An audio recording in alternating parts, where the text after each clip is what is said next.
For over 4 decades, she kept quiet. No interviews, no memoirs, no tell-all headlines. Just silence. But now at 75, she's finally ready to speak. And what she shares isn't the tabloid drama you might expect. It's raw, it's heartbreaking, and it unveils a side of the king you've never seen.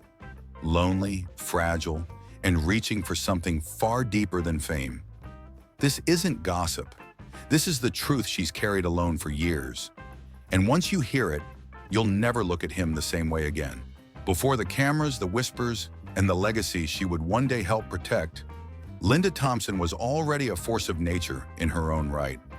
Long before her name was tied to one of the most iconic figures in music history, she was captivating hearts across America. Crowned Miss Tennessee in 1972, Linda wasn't just another beauty queen in a tiara. She was poised, sharp, and disarmingly authentic. With her soft Southern drawl and striking confidence, she stood out not just for how she looked, but for the quiet strength she carried in every room she entered. Raised in Memphis, Tennessee, Linda came from humble Southern roots, shaped by family values, resilience, and a deep sense of emotional honesty. She carried herself with the polished grace of a pageant winner, but behind the sparkling smile was a woman made of equal parts steel and soul. She knew both heartache and hope, and somehow wore them both with elegance.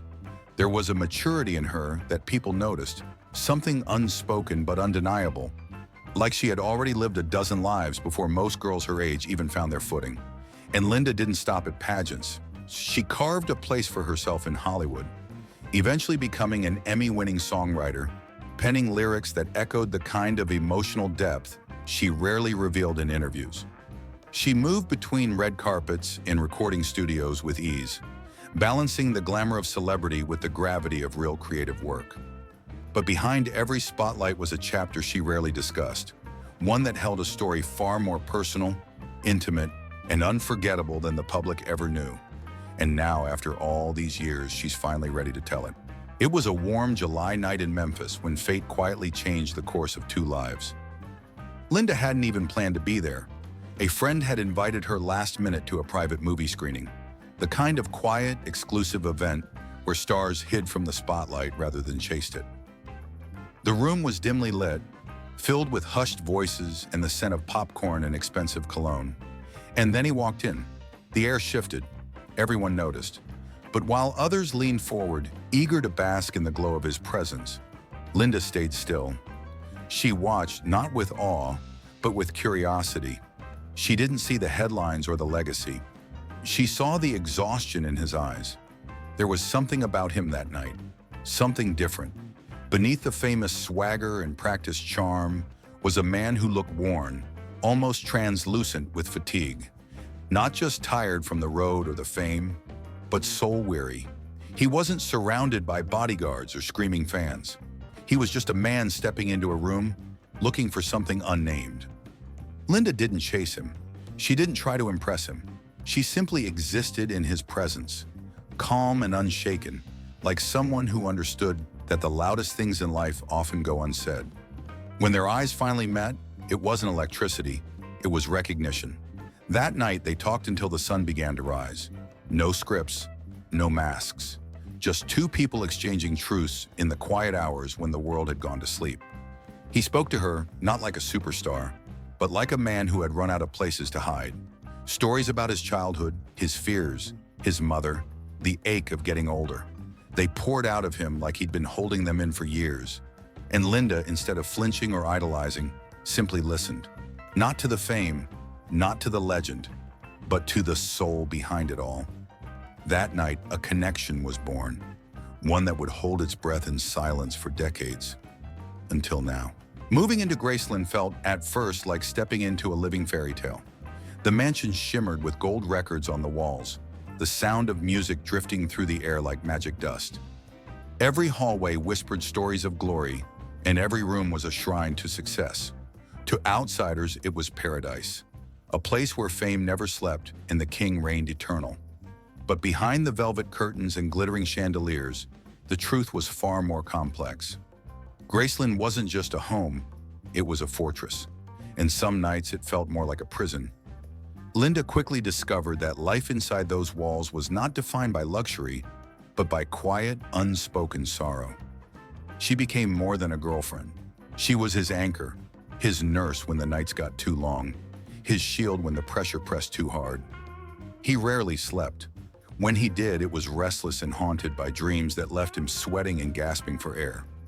Linda would stay up with him, whispering calm into the darkness, rubbing his back when the pills stopped working and the memories got too loud. Sometimes she prayed over him softly, almost in a whisper, trying to protect him from the ghosts that fame had summoned. She wasn't there for the spotlight. She was there to hold him together when no one else could see him falling apart. And yet, amid the struggle, there were moments so tender they barely felt real. They danced barefoot in the middle of the living room. No music playing, just the rhythm of shared breath and quiet laughter.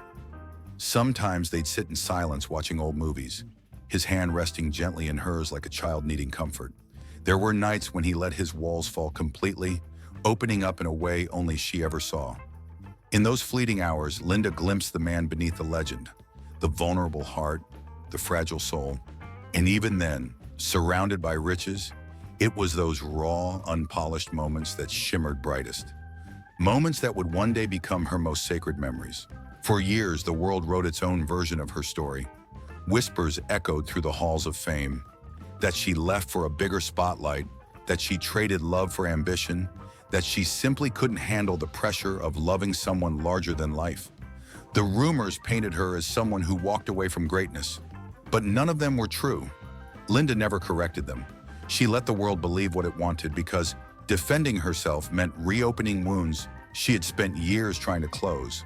The truth wasn't glamorous, it wasn't scandalous, it was something far more human. It was survival. Behind the headlines and speculation was a woman watching the man she loved slowly unravel, piece by piece. His health had become unpredictable. His energy would vanish without warning. And some days he hardly resembled the man she first met. She begged him to slow down, to rest, to fight for himself. And for a while he promised he would. But promises don't always stick when the weight of the world is pressing down. One day, with her voice barely steady, she whispered the truth that had lived in the back of her heart for far too long. "I didn't want to be a widow at 27. Those weren't words of bitterness. They were a quiet surrender to the reality she could no longer ignore. When she finally left, there was no dramatic exit, no shouting, no blame. She didn't slam doors or make speeches. She packed in silence, tears slipping down her face as she kissed him on the forehead one last time. She told him, "If you ever need me, I'll be here." And then she walked away, leaving not because the love had faded, but because staying meant watching it die. It was the most painful act of love she would ever commit, and she carried the ache of that goodbye long after the cameras stopped watching. It was one of those nights when the world feels heavier than usual, when sleep won't come and old memories crawl out from the corners of the mind. The phone rang unexpectedly, cutting through the stillness like a ghost calling from the past. Linda picked up, not knowing what to expect, and then she heard his voice, familiar but changed. Gone was the confident charm, the velvet bravado that had once captivated millions. In its place was something stripped down, fragile, and hauntingly real. His voice trembled, not from nerves but from sheer exhaustion, the kind that seeps into your bones and refuses to let go. There was no small talk, no rehearsed lines, just raw truth slipping between breaths. And then came the words that would echo in her heart forever. "You were the only one who truly cared about me." It wasn't an apology, it wasn't a plea, it was a confession, one born of regret and recognition. In that moment, Linda realized he had seen everything she had tried to give him, even when he couldn't respond to it at the time. It was the kind of moment that shatters you, not because it's loud, but because it's so quiet and so undeniably honest. She begged him to get help, to hold on a little longer, to remember that he still had reasons to fight. And he said he would. He meant it. At least in that moment, he truly did. But Linda could feel the weight in his voice, the heaviness that words couldn't lift. When she hung up, a part of her clung to hope, desperate to believe that this might be the turning point, that maybe, just maybe, there was still time. But deep down, she knew That call wasn't just a late-night reach for comfort. It was a farewell masked as conversation. And the final thread tying them together was beginning to fray. In the years that followed, the offers came like clockwork. Headlines waiting to be written, book deals with blank pages begging to be filled, TV producers dangling promises of fame and fortune. All she had to do was talk. Just one interview, one exclusive, and the world would listen. But Linda said no, again and again. She didn't flinch when others cashed in. She didn't chase the spotlight that so many assumed she left him to find. Because for her, speaking out wasn't tempting, it was unthinkable. To me, Elvis wasn't a headline, she once said softly. He was a soul.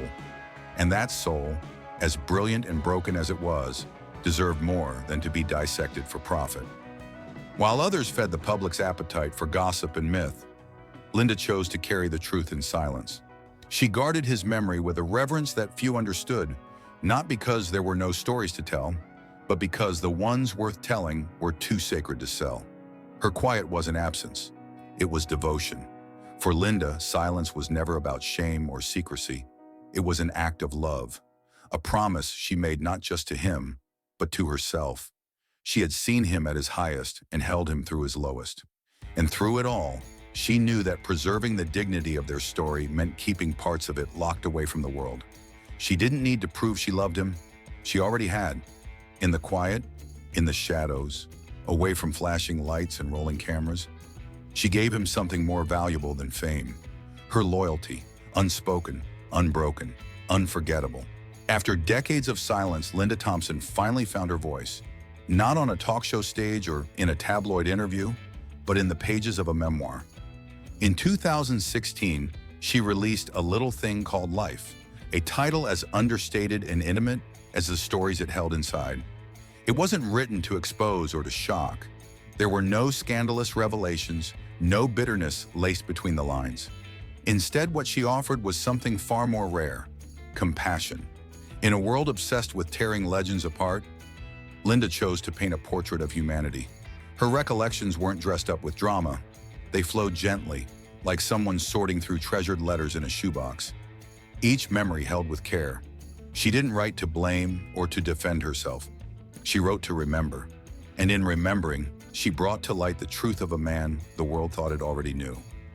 Not the stage persona, not the myth or the mania, but the person, the vulnerable, aching, searching man she had once held through the night. Through her eyes, readers didn't just see greatness, they saw the cost of it. What made her words linger wasn't their intensity, it was their honesty.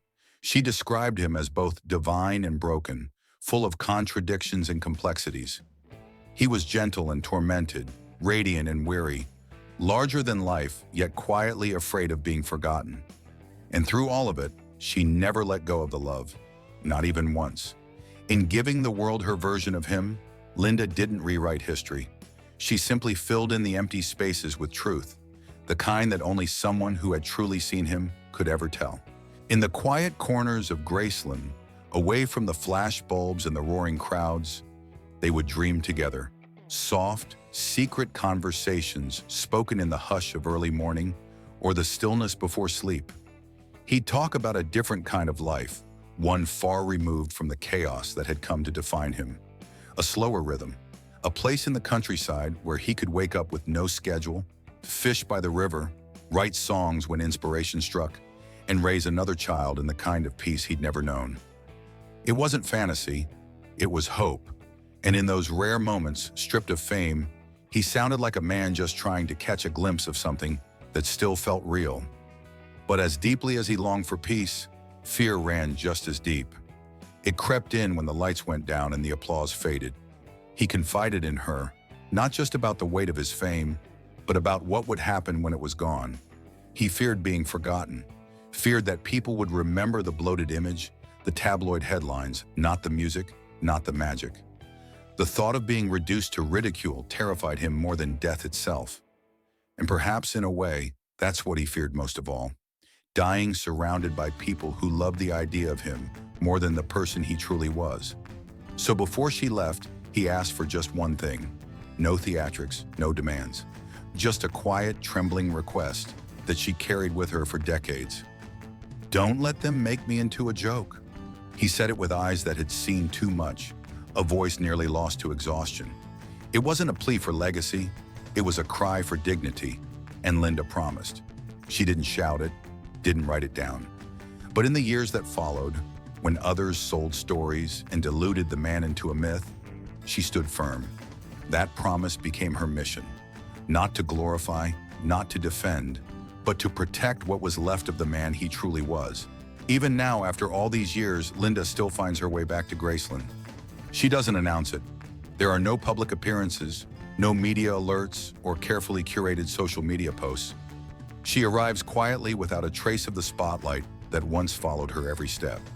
She moves through the grounds like a woman slipping into a memory, graceful, reverent, and invisible to the tourists who walk those halls in awe of a legend. For her, it's not a monument. It's a resting place, a place where echoes still linger in the air, where laughter once filled the rooms long after midnight, and where silence now carries a different kind of weight.